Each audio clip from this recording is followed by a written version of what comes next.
City mother and daughter who were found guilty of stabbing a family member to death in 2023 received their sentence this morning. To a term of imprisonment for the remainder of her life. Defendant is committed to the custody of the Director of the Iowa Department of Corrections for the rest of the defendant's life.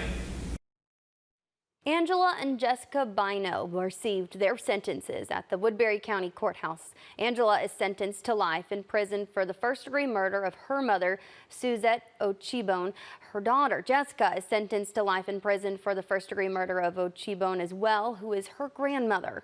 Angela and Jessica Bino were found guilty in October 2023. Authorities say an argument between the three at their Sioux City apartment escalated, and prosecutors say Jessica and Angela began hitting her with their fists. Jessica then reportedly went into the kitchen, got a knife, and stabbed Ochibone several times.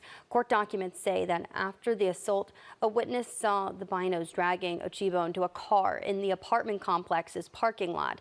It's believed the two of them were attempting to put her into the trunk of the vehicle.